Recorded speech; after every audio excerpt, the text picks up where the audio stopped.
नमस्कार दोस्तों, मेरा नाम है दीपक। ये अर्थमेटिक प्रोग्रेशन का पार्ट 2 है। पार्ट 1 हम पहले ही कंप्लीट कर चुके हैं। जिन्होंने भी उसे नहीं देखा है वो आई बटन में जाके उसे देखें। इस पार्ट 2 में हम क्वेश्चंस को सॉल्व करने वाले हैं। तो एक्सरसाइज 5.1 का फर्स्ट क्वेश्चन क्या बोलता है, देखो।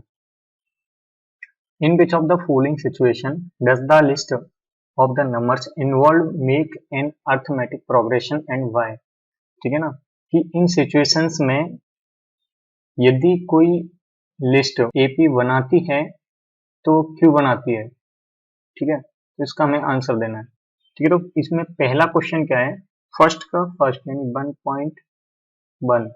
ठीक है, 1.1 देखेंगे तो taxi fare after each kilometre, taxi fare after each kilometre when the fair is 15 for the first kilometre and 8 for the each additional kilometre. ठीक है ना, तो इसमें क्या बोल रहा है कि एक टैक्सी है जिसके फर्स्ट किलोमीटर यानी 1 किलोमीटर चले तो किराया 15 रुपये लगेगा, 15 रुपीज लगेगा, और एडिशनल किलोमीटर का 8 रुपीज पर किलोमीटर लगेगा। ठीक है, तो मान लिया, तो क्या हो गया इससे कि फर्स्ट का तो क्या हो गया 15 रुपीज। ठीक है ना, फिर दूसरे किलोमीटर में कितना लगेगा, 15 रुपये नहीं लगेगा, अब सिर्फ 8 रुपये एक्स्ट्रा लगेगा। ठीक है, तो यदि आप 2 किलोमीटर चले तो कितना रुपए देना है, 30 रुपये नहीं, 8 रुपये, 8 रुपये मोर, यानी 15 प्लस 8 23। ठीक है ना, मान लिया कि 3 किलोमीटर चले अपन, तो क्या 8 रुपये और जुड़ जाएंगे, तो कितना हो गया 31। ठीक है, फिर कितना 39। ठीक है ना, और ऐसे ये क्या है एपी बन जाएगी, सॉरी एक लिस्ट बन जाएगी। ठीक है ना, अब ये एपी है या नहीं है तो देख लेते हैं। देखो एपी क्या होती है, एपी की डेफिनेशन देखो, ये progression in which each term is increased और decreased by the same number. ठीक है ना, यानी एक प्रोग्रेशन जिसमें जिसमें ईच टर्म इंक्रीज्ड या तो बढ़ाई जाए या उसको घटाया जाए। ठीक है ना, डिक्रीज किया जाए बाय द सेम नंबर। ठीक है ना, एक फिक्स नंबर से। तो देखो वो कैसे निकालते हैं अपन, तो उसके लिए अपन क्या, दो कॉन्जिक्यूटिव टर्म्स का डिफरेंस ले लेते हैं। तो दोनों का लिया अपन ने डिफरेंस, तो क्या आ गया 8 आ गया। इन दोनों का लिया तो क्या आया 8 आया। इन दोनों का आया तो क्या आया 8 आया। तो हर एक टर्म 8 से इंक्रीज हो रही है ना, तो ये क्या बन गई एपी बन गई। ठीक है ना, तो ये क्या है एपी है। ठीक है, और ये 8 क्या बन जाएगा अपन का कॉमन डिफरेंस डी। ठीक है, चलो 1.2 देखते हैं। 1.2 क्या बोलता है, the amount of the air present in the cylinder when A vacuum pump removes 1/4 of the air remaining in the cylinder eight A time. ठीक है ना, इसका मतलब ये है कि वैक्यूम पंप जो है एक बार में सिलेंडर में जितनी भी गैस है उसका 1/4 निकालता है। ठीक है, तो स्टार्टिंग में, ठीक है ना, स्टार्ट में सिलेंडर का वॉल्यूम क्या है, ये मान लिया मैंने बी है। ठीक है, अच्छा फर्स्ट टाइम में जब मैं इसका फर्स्ट रिमूव करूंगा तो फर्स्ट टाइम के बाद में इसमें वॉल्यूम कितना बच जाएगा, ये 1/4 तो निकाल देगा, तो बचेगा कितना 3/4 किसका, वॉल्यूम बी का। ठीक है, अब सेकेंड टाइम जब मैं वैक्यूम पंप से इसकी एयर निकालूंगा तो ये जो रिमेनिंग है उसका 1/4 निकालेगा, तो कितना बच जाएगा, इसका 3/4 बचेगा। किसका, जो रिमेनिंग था, रिमेनिंग क्या है 3/4 ऑफ वॉल्यूम बी। ठीक है, अब थर्ड टाइम देख लेते हैं। ठीक है ना, थर्ड टाइम में क्या निकालेगा, वो 1/4 निकालेगा, बचेगा कितना 3/4 बचेगा, किसका, इसका। ठीक है ना, पूरे का, तो ये कितना हो गया 9/16। ठीक है, 9/16 ऑफ बी का क्या निकालेगा, ये 1/4 निकाल देगा, तो बचेगा कितना 3/4। ठीक है, तो एक क्या बन गया मेरे पास, मेरे पास एक लिस्ट बन गई। ठीक है ना, इस लिस्ट को मैं LIST लिस्ट, ठीक है, तो ये क्या है मेरी बी।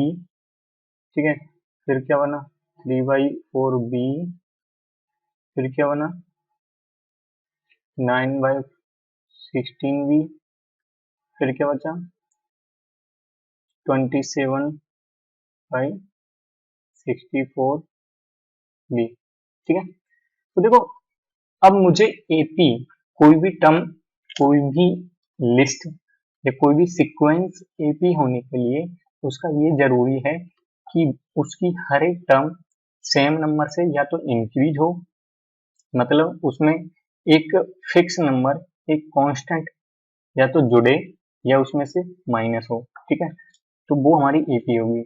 यदि ऐसा नहीं होता है तो वो एपी नहीं होगी। ठीक है ना, तो एपी की कंडीशन ही क्या है कि ईच टर्म में या तो कुछ जुड़े, कुछ क्या मतलब एक कांस्टेंट नंबर, ठीक है, या फिर उसमें से ईच टर्म में से वो ही कांस्टेंट नंबर माइनस हो, तो ही वो एपी होगी, अदरवाइज वो एपी नहीं होगी। ठीक है, ये एपी की कंडीशन है।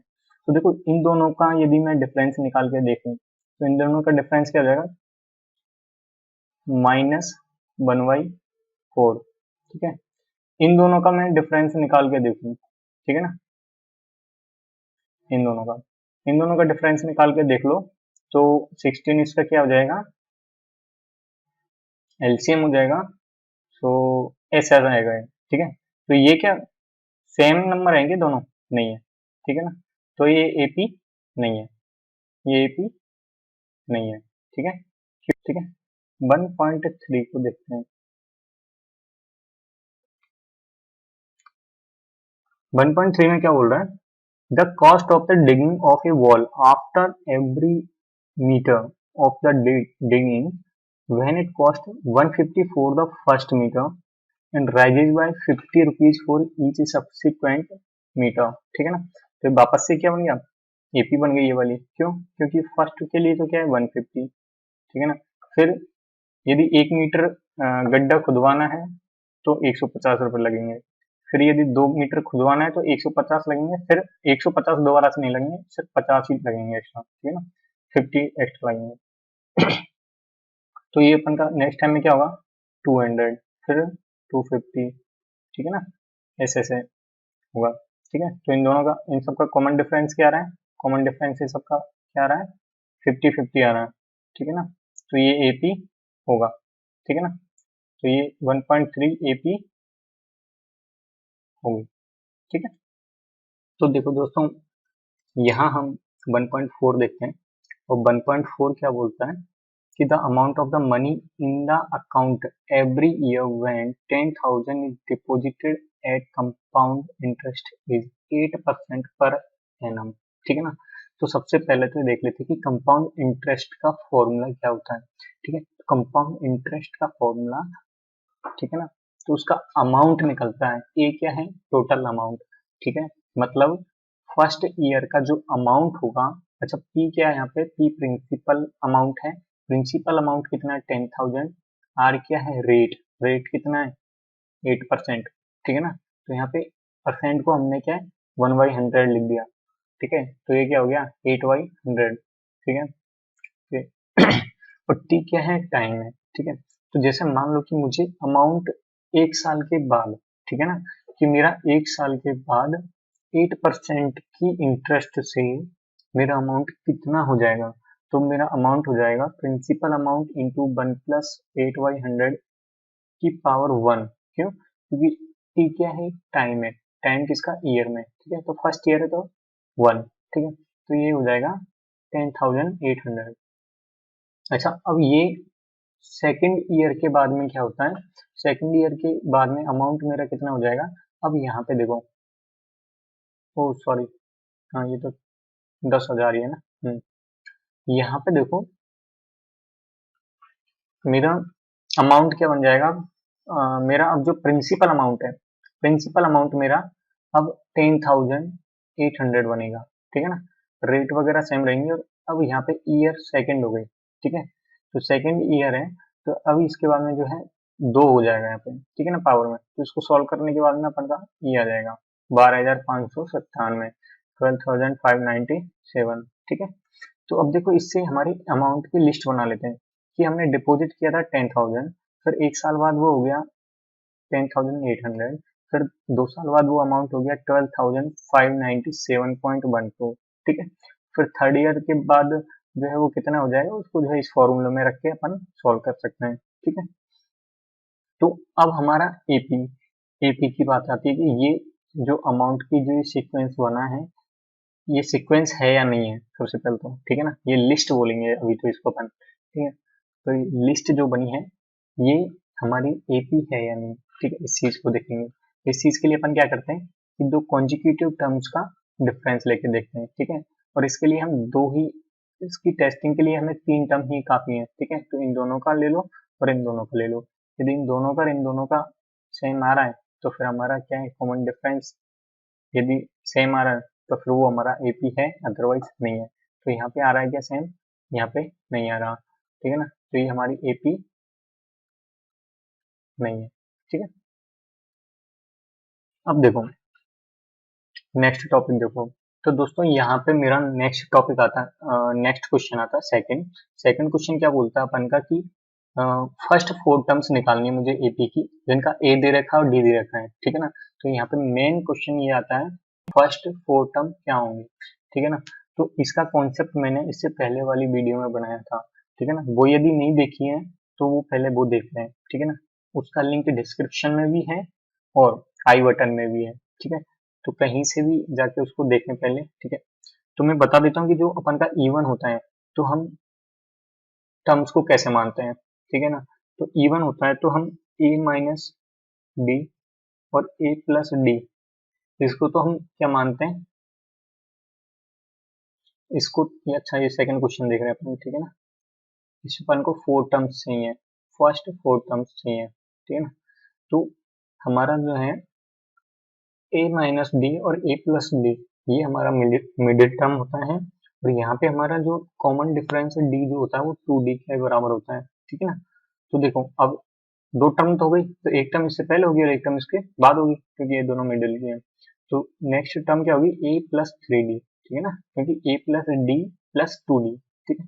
और इससे पहले वाली टर्म क्या होगी, ए माइनस 3d, ठीक है ना। तो अब ये मेरे पास क्या आ गई, ये मेरे पास एपी आ गई, ठीक है ना। ये मेरी क्या है, एपी है। अब यहाँ से कोई भी क्वेश्चन को सॉल्व करके देख लो, ठीक है ना। तो जैसे मैं इसका पहला ही क्वेश्चन सॉल्व करके दिखा देता हूँ, बाकी के देख लेना, ठीक है ना। क्योंकि अब हमारे पास में एपी तो ये आई गई, अब इसमें हमें सिर्फ क्या करना है, ए और डी की वैल्यू दे रखी है, तो कोई भी वैल्यू दे के रख लो, ठीक है ना। तो देखो जल्दी से मैं जो है 2.1 करके दिखा देता हूँ, ठीक है ना, बाकी का आप कर लेना। तो मेरी एपी क्या बनेगी, ठीक है ना। कॉन्सेप्ट ये था, ये कॉन्सेप्ट था, ठीक है ना।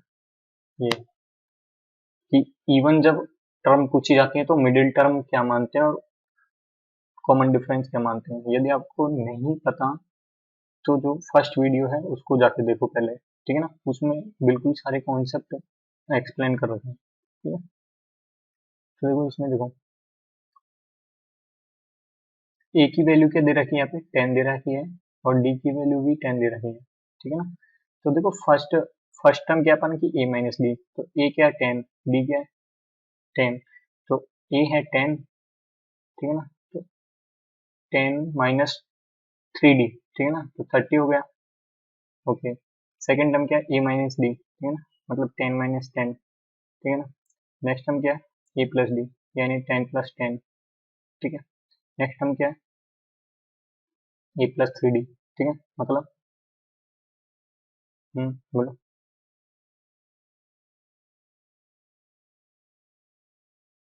बोल दो भाई,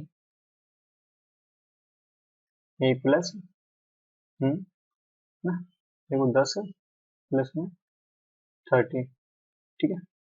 सो ये क्या आएगा, ये देखो -20, ठीक है, फिर ये 0, फिर ये 20, फिर ये 40, ठीक है ना। तो कॉमन डिफरेंस क्या है इनका, 20 आते जा रहा है ना। तो ये क्या बन गई, एपी बन गई, ठीक है। ये मेरी एपी बन गई, ठीक है ना। अब देखो नेक्स्ट क्वेश्चन थर्ड। तो ऐसे ये चारों पांच क्वेश्चन निकाल लेना, ठीक है।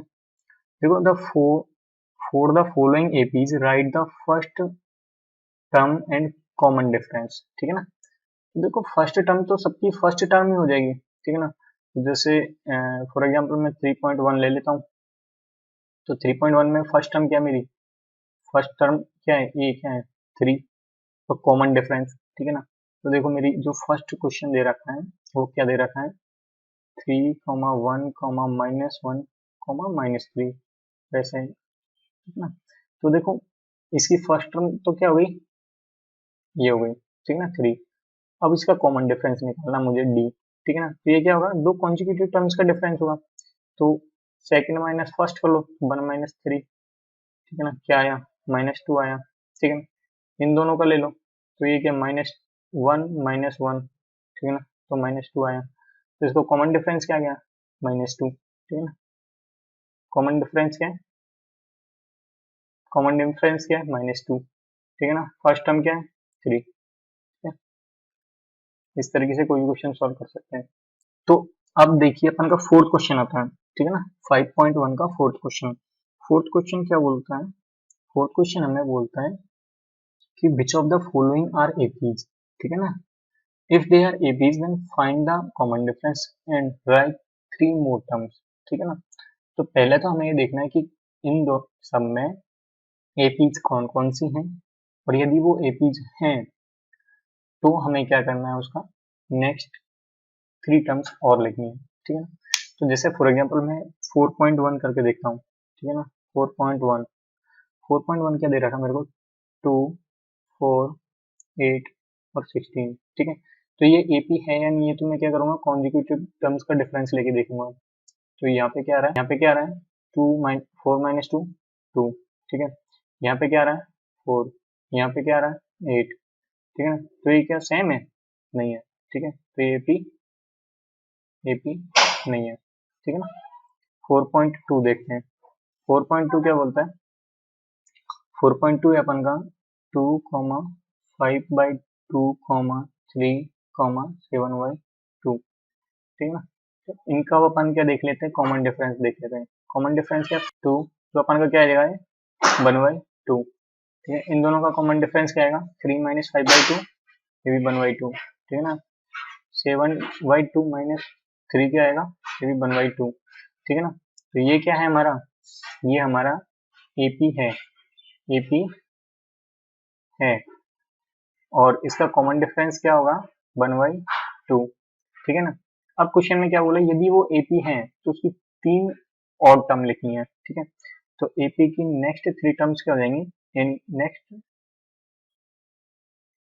चलो इस पूरी एपी को लिख देते हैं, ठीक है ना।